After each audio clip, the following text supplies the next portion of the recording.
I used to hate the color yellow. What will we be talking about today? You're so formal. All right, on today's episode, folks, we actually were kind of talking about what to talk about next. So we want to talk a little bit about our faith journey. And that's one of the things that we've talked about a lot. Just us on a side note, growing as our relationship has over the years, but some of the differences between us, because I, being the older, not necessarily wiser of the two in this situation for sure, Jessica's come from a lot of more background. Is that how you'd say it? Like, you've had more experience, I feel. I have like generational of like even, I know I was married into it, but I like fell into that. Like the generational, like a lot of pastors or very involved in the church. Yeah, so, I guess even before, I forgot I don't know how to say his last name, but there's this big Christian singer. He just passed away, I think, last year. Okay. Carmen. Okay. Yeah, I don't. Yeah. It starts with an L. I can't say it. It's Italian, maybe. But yeah. We'll put it in the comments or something like that. Yeah. But anyways, we always went to, like, my mom was always taking us to speaking engagements, to Carmen concerts, which was like a big. Is this when you were little? Like when your mom, before she met Dan? Yeah. Okay. But yeah, I was always involved one way or another. It started off with all that, like going to a different bunch of Christian functions with my mom. Was your mom always Christian? No. I know you kind of. Yeah, technically, yes. Yeah, I guess that's how some people like, what is the definition of? Yeah, I guess it's really hard nowadays.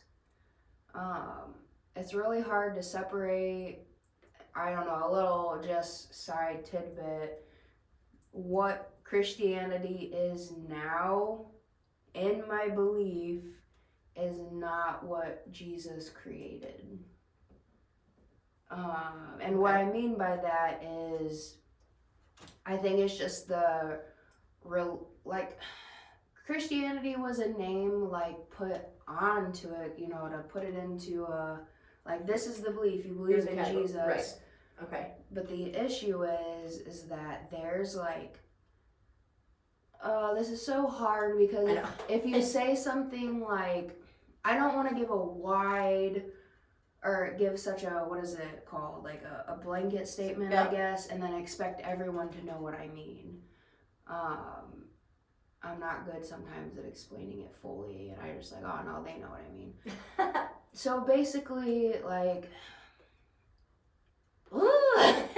Jesus was definitely one who came spreading love. No, it was not just love. I'm not saying, like, you believe in Jesus and, like, that's all you gotta do. Yeah. Like, there's definitely things you're required to do, but the issue is, like, the religious part, or the more, like, Old Testament following the laws.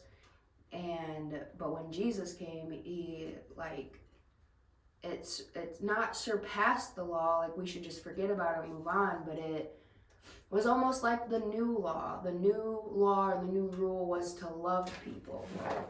The beliefs and stuff. I gotcha. Yeah, so I guess. So. Go ahead, no. I was going to say, to me, I can say, like, I'm a Christian, but I'm not religious. That's going to be confusing to someone who's like, oh, Christianity is a religion. And I get that. I see what you're trying to say. So, like, I see. Like, Christianity, but not necessarily always following every single rule that every sort of religious sector, yes. So what the Christianity, like, what they've created, I do not like that, because it's like all these rules and regulations that push everyone away, when Jesus himself said you're supposed to bring those people in. Well, and so here we are diving into it pretty serious. Yeah. Here we're like, like, hey, welcome to us. But then so first of all, I think I will say this as I say in my classroom.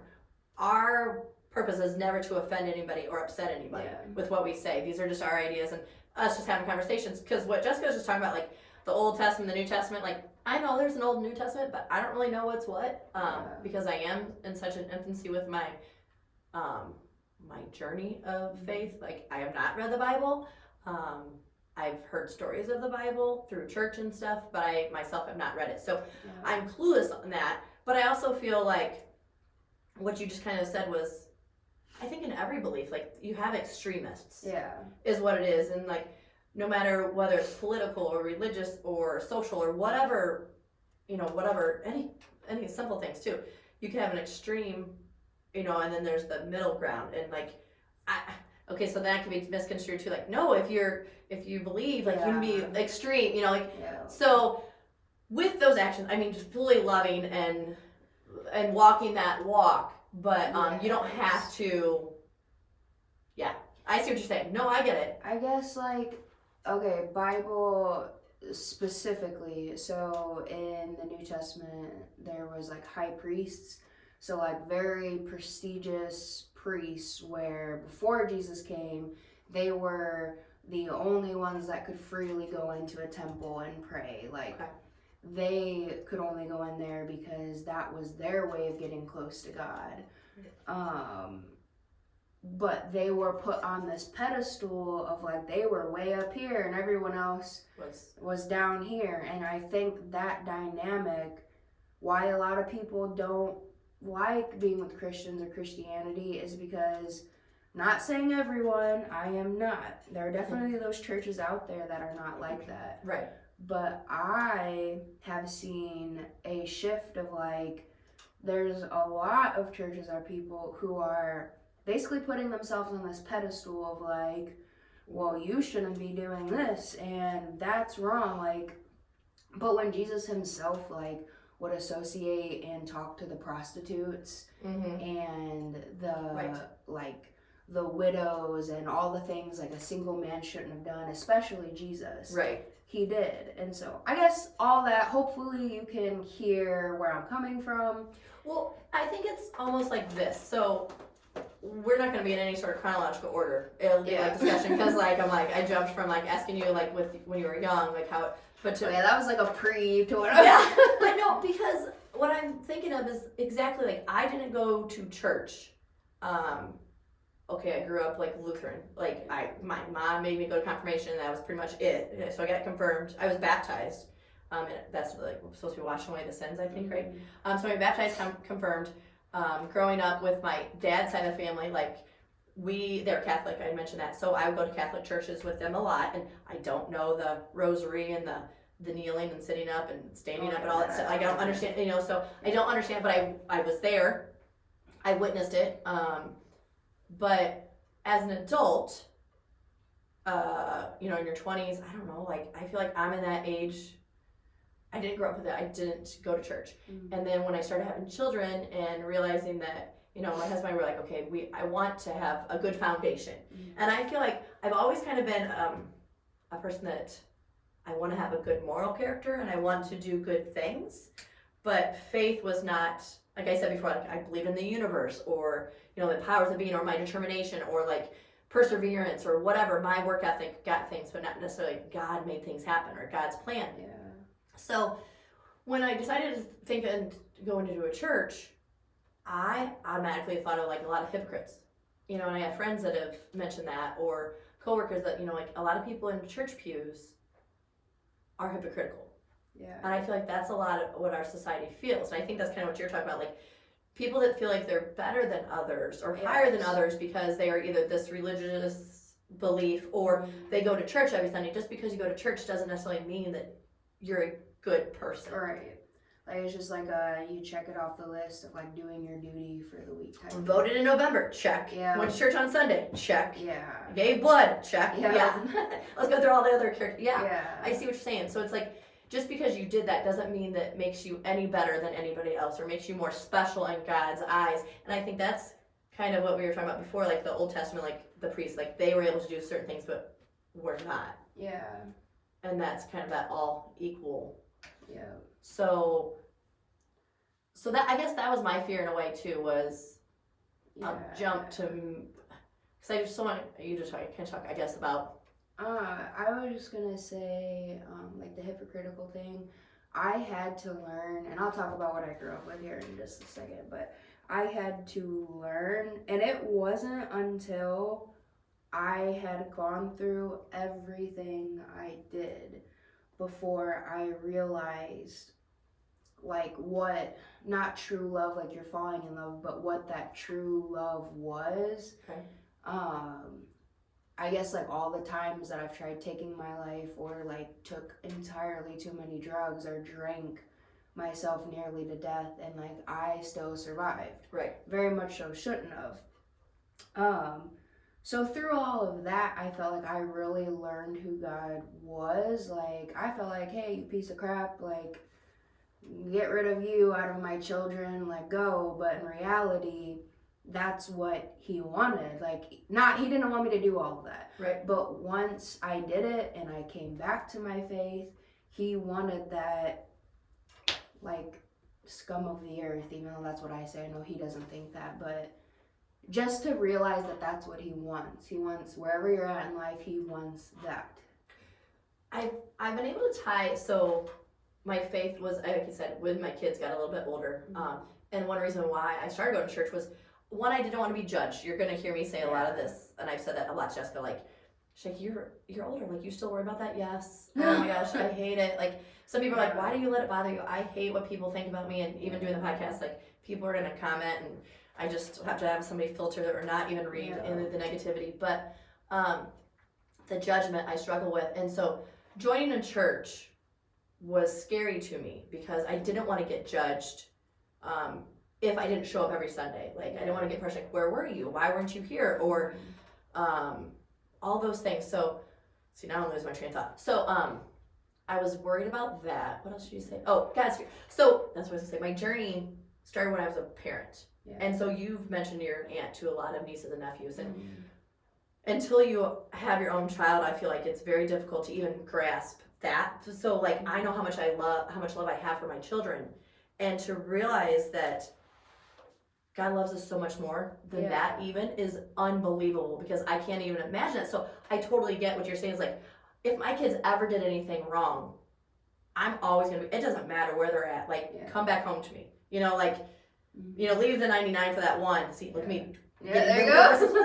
I'm learning something. But doing that, because you're going to do whatever you can to bring that child back to you. And so to fathom that belief and that strength is more than what I feel for my children is unbelievable. Yeah. And I feel like, when you went through the struggles but then do you question this? Where was God when you went through all that? Yeah, so I guess just like a quick, I grew up initially in this, like, I've heard, I'm not gonna say the name, where it was at. I've heard that they have changed, which is good for them. They made their amends with God or whatever. That's good. I've forgiven them. We've moved on. But there was this church when I was just a kid. And I'm not the only one, like, in my family who felt like it was such like a cult. It was so weird. Like the pastor, it's funny too, but it's not funny. My brother and I joke about it now, but it definitely wasn't funny. Okay. My brother would do something bad. This sounds so wrong. The pastor would take him into his office and be like, he was like 12, and he's like, all right, you did this, you know what to do, get over here, and like motion him to like spank him, like pull out your pants. And my brother, at that moment, he said something like, you're all crazy, and then he rode off, like on his bike. But that was the type of stuff. It was like, do not get me wrong, I won't dive deep into it, just to mention, like, I very much so believe that people could be possessed or have like something like spiritual stuff. Right. But it was like anything that I was dealing with, it was an automatic, like, you're possessed, and it would be like the whole holy water, holy oil, it'd be a whole holding me, and like, I have terrifying memories of being a child and going through that. Well, yeah. And for a while thinking that was normal. I was like, oh, whoever's bad, like, I never was spanked by the pastor.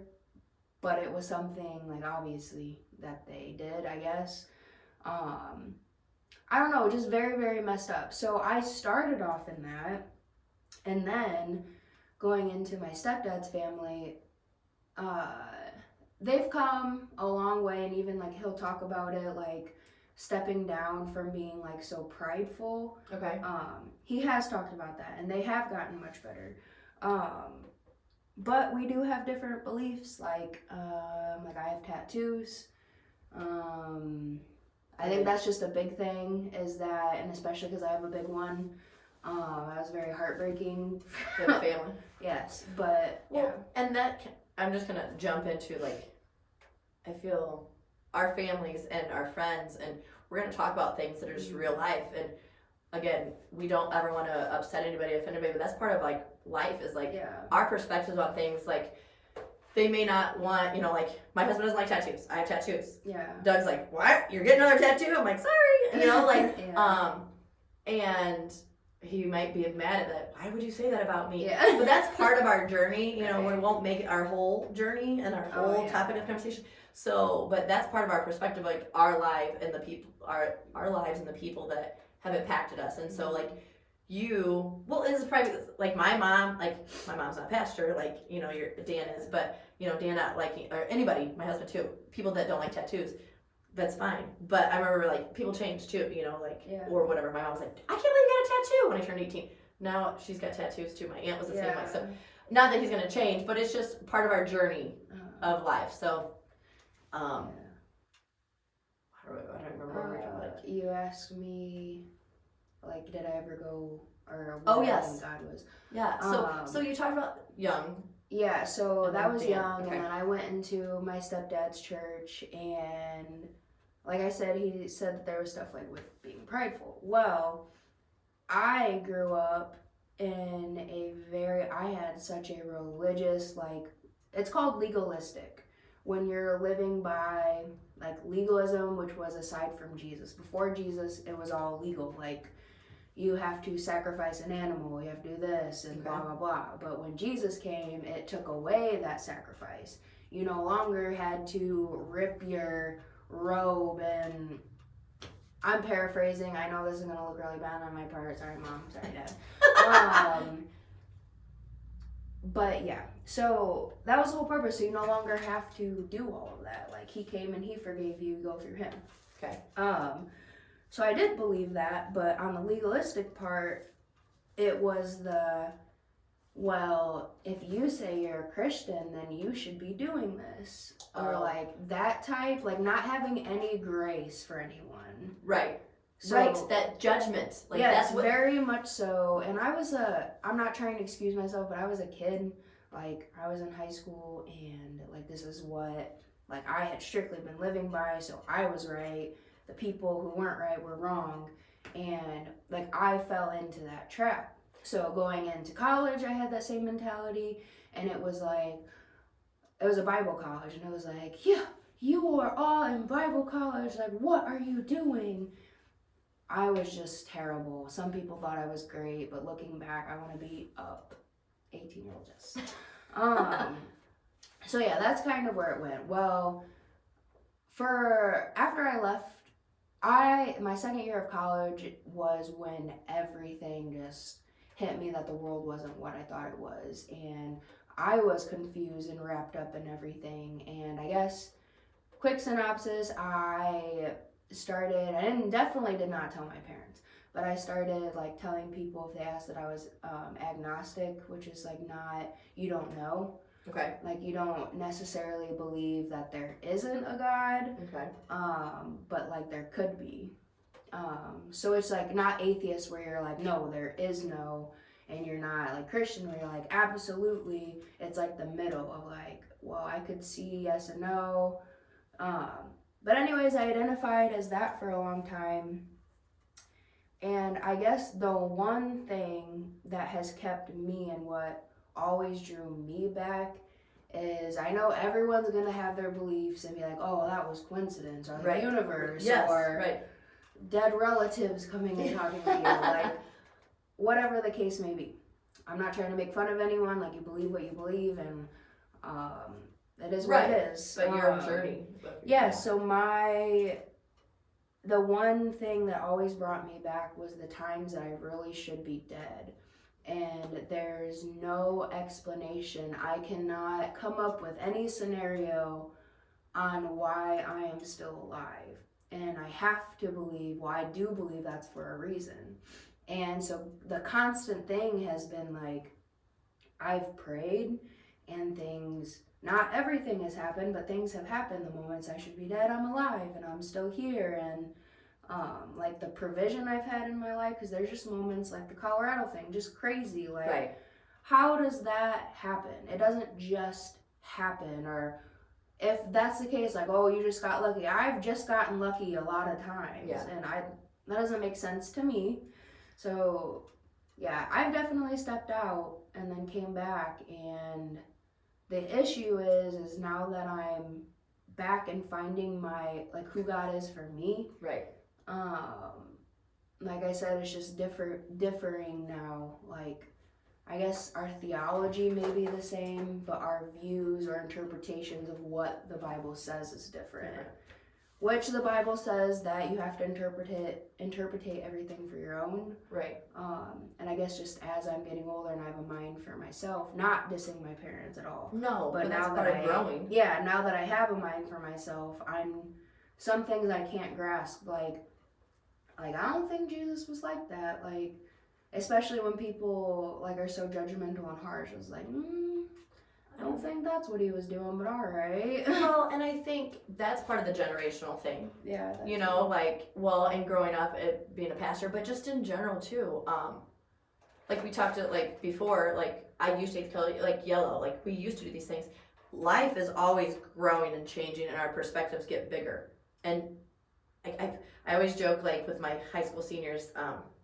And I didn't do this when you were still in high school. I was only teaching for a few years at that point. Now I have 10 underneath my belt. But you have this little bubble in your world, like you don't know. Yeah. We'll talk about like just living in a small town versus cities and stuff. But like, once you graduate from high school, this bubble pops and it's a bigger bubble. You're like, wow, I didn't know this whole world existed. And then that's why I visualize it, and then you get married and it's like, wow, this happened, and you have children in a whole nother bubble. And so like, you go and travel and live someplace different. In that world, perspective just gets bigger. So I feel like our faith, the way we look at things and interpret things, is going to change. Mm-hmm.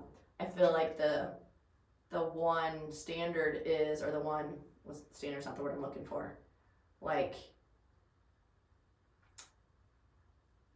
I don't even know why I'm thinking of an S, but whatever it is, like that's always gonna be there is the fact that God will always be there with us. Like, He's there during the hard times when you don't even realize it, and you wanted everything to end, and He's like, nope, I got different plans for you.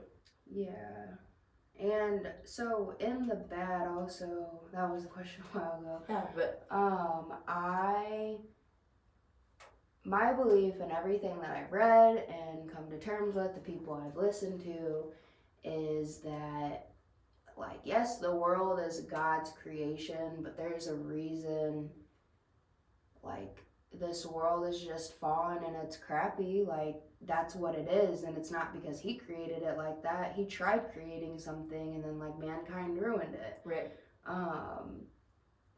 So, like, I don't want to get it all into it because you have to, like, dive deep into it, and I don't just want to, like... Well, and I can't because I'm clueless on that. And then, like I'm miss parts, and then someone will be like, you didn't... Right. I don't want to deal with all that. Yeah. But basically, God, like, this world is, yes, His creation, but He gave everyone free will.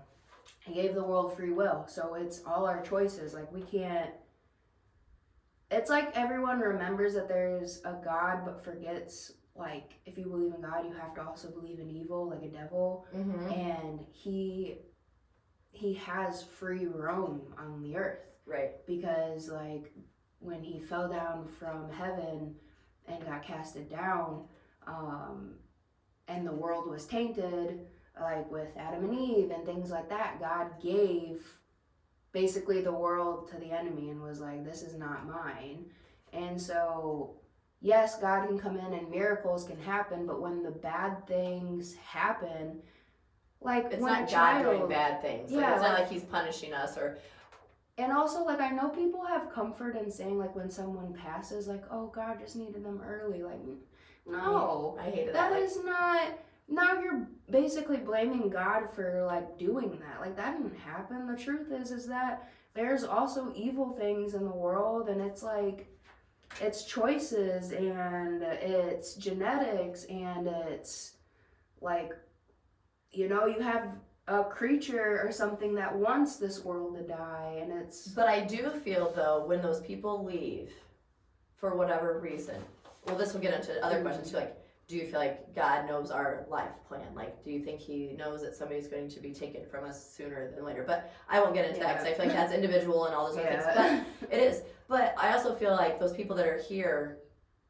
for the short time where they're here, they are here for a purpose. Oh, for sure. And you know, they left something. Like, they left something in this world for a reason that God had planned. Mm-hmm. Would you agree with that? Yeah, and like even, I can't even think of a good example, but there's always life lessons in everything. Yep. Like, I won't like get into it, but like I had someone that I knew who like overdosed, and like I went through like all these. The lesson is that there's not necessarily like I blamed myself for a while. There was more that I could do, but I never like went on those nudges. Mm-hmm. And I'm not saying like, oh, this man died just for my like to restore, right. But something that I learned out of that situation was like I was in so much pain because I was like, if I just would have. I know that's not the reality of it because I've been there. It's there's nothing anyone can do sometimes. Right. But I look at that. It just side note, you know, kind of along those lines, like students that have had mental health issues and have attempted to take their lives and stuff, and you know, I've seen their classmates struggle with it. Like, could I have stopped it, you know, or could I have done it? I said, but we gotta almost look at that too. Is like, what if what we've done kept them with us longer? Yeah. You know, like maybe they would have done something earlier, you know, and like what if what we did prevented that earlier on? Yeah. You know, and then why they were here for that additional time and all that. There's all those unknowns, but I definitely feel like that God's got a plan, and it's good when you go through that darkness that you were able to and kind of see. I mean, at that point you didn't, but I just remember you coming back and being like, this girl was like, God spoke to me, like on that, it was parking garage, right? Oh yeah, that was one of the times, like, yeah, there was just a bit into that one, but yeah. Yeah, you're like, God spoke to me, and I'm like, yeah, like, absolutely. And I remember I was just crying because I'm like, I believe you 100%, and, you know, growing in faith, I'm like, wow, like, it's amazing He can do this. And, you know, I remember asking somebody at church one day, it's like, so here's a question for you, like somebody who's new into this, and I just try to understand it, like, do you believe in fate? Is fate a thing? Mm-hmm. And I think you hit on that because you're like, God gave us free will. Yeah. So He gave us free will, but He also knows through the Holy Spirit, like, what we're going to do. Yeah, I feel like how I see it is He has the vision for your life, and then He knows you have what you're gonna do. Mm-hmm. So it's like, say this is His vision, and like this is us. Yes. And if you can't see Jessica right now, so that is 100%. Maybe. Yeah. She's like, here's this vision for us to make like a straight line with our hand, and then here's us, and then it gets that waving, like in and crisscross. Out. Yes. Yeah. Like, I feel like I've seen like diagrams that like here's like a type A personality, like, from start to finish, and here's somebody with ADHD. You know, but I feel like that's our journey in life. Oh yeah, for sure. I mean, just I know, like, again, got my degree in marketing. I joked it with my classes, like, every single time. I wanted to move into a bigger and better thing. I grew up in Pontiac, which is 10,000 people, but, you know, I'm like, I'm going to get out of this small town, you know, this Pontiac. And I joked, like, if anybody would have, even when I was 22 years old, if anybody would have told me that I would be teaching in Central Illinois, high school English, I would be like, what the heck did I do wrong with my life? Because I never would have wanted that for myself. Yeah. But now I'm like, wow, that's what's amazing is God's plan for us is so big. And that journey and realizing those things, that we do have that free will to listen to what He's telling us.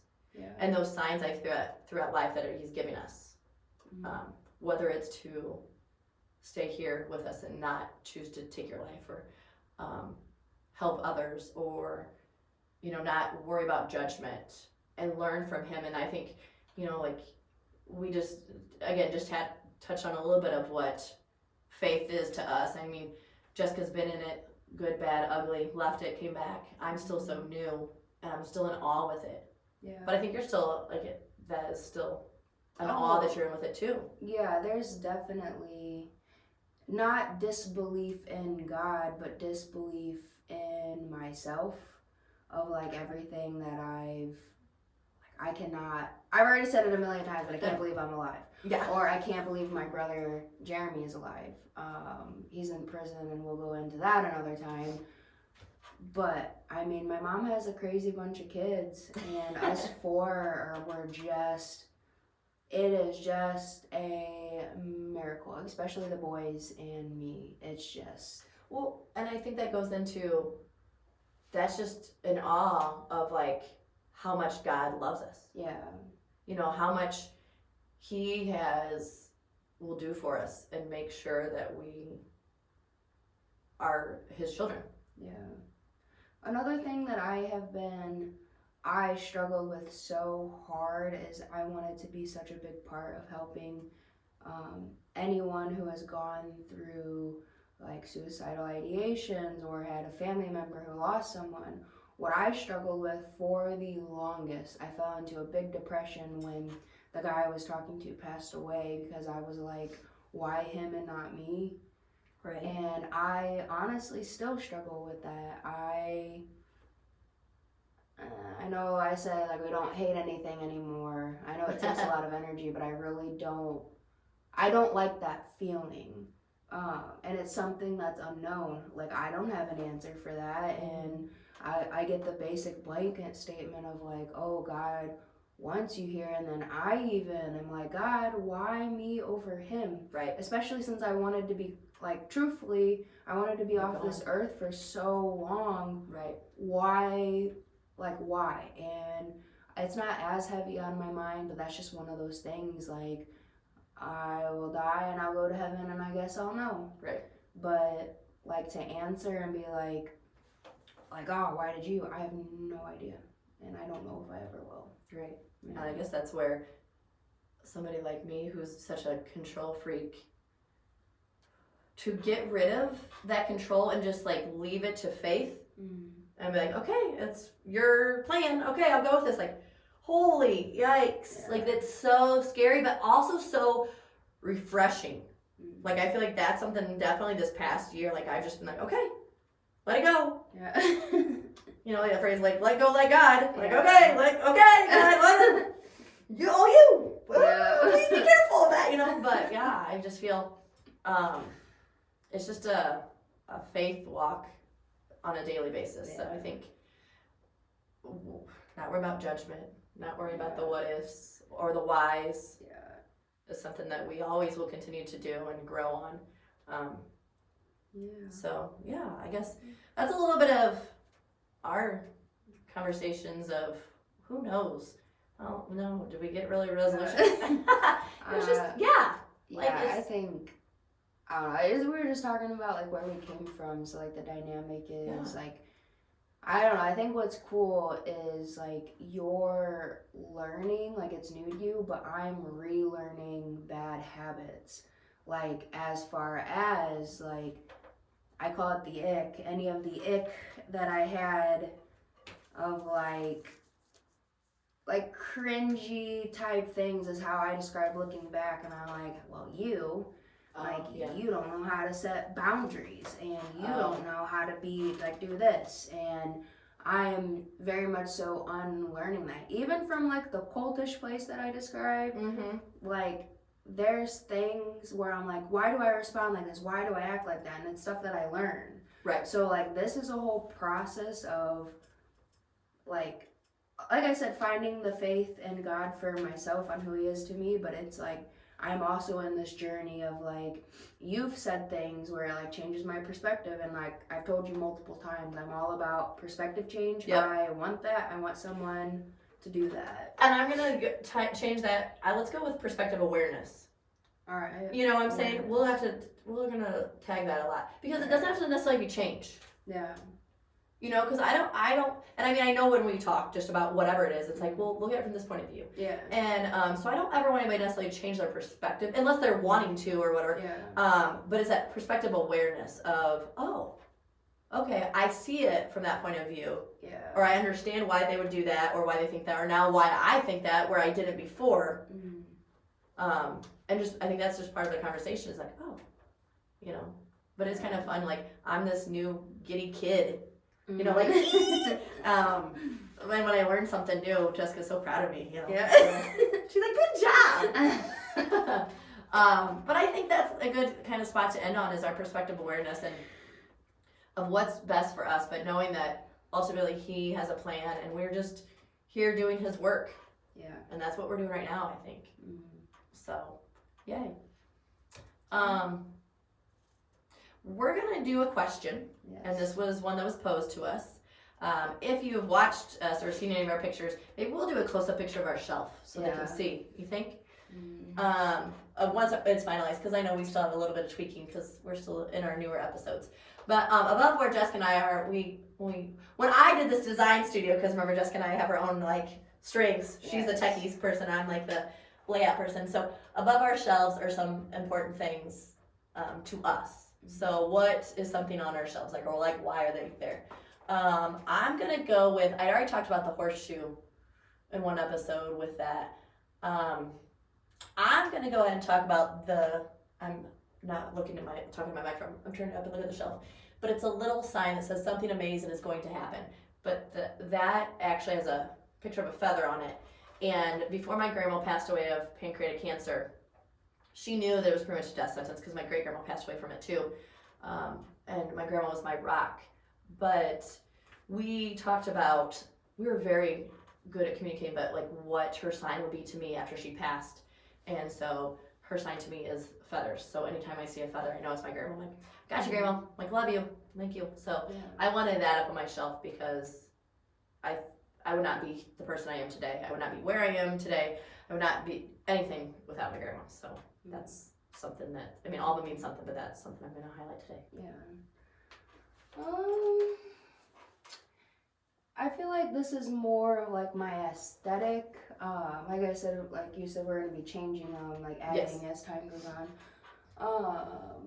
But I think what sticks out most to me is that I have baby breath flowers, like a bundle of them. And I also have a little jar that has like little wildflowers in it.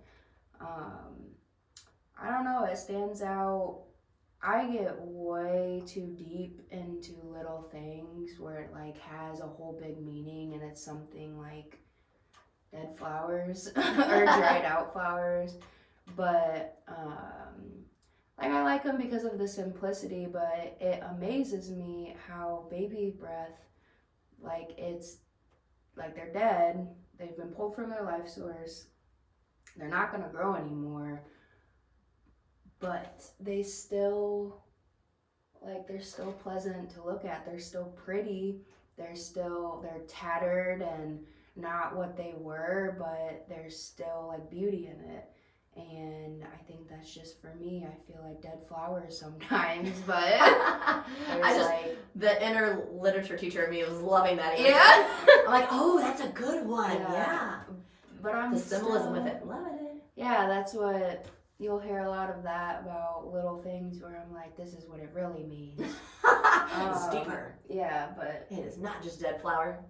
Yeah. Right, there's still something, and I think that's what it's like. Even if you go out into nature and you see like a tree that's fallen over, you see all these flowers growing out of them. Mm-hmm. That's just amazing to me that something dead can still hold something. Yeah. So like, it doesn't have to be like dead. Well, like, or passing away. Like the feather is still your knowing of like she's still there. She's still watching you. Like I guess in a much different like spectrum, but still the same thing of like nature itself. Like there's dead things that are still producing or still showing some sort of beauty. Yes. Everything that was here on earth is reasons, and Yeah. it's contributed to something. So Yeah. that's good. So yeah. So we'll end on that. But thank you for listening. Yes, and everyone, you be safe. See ya.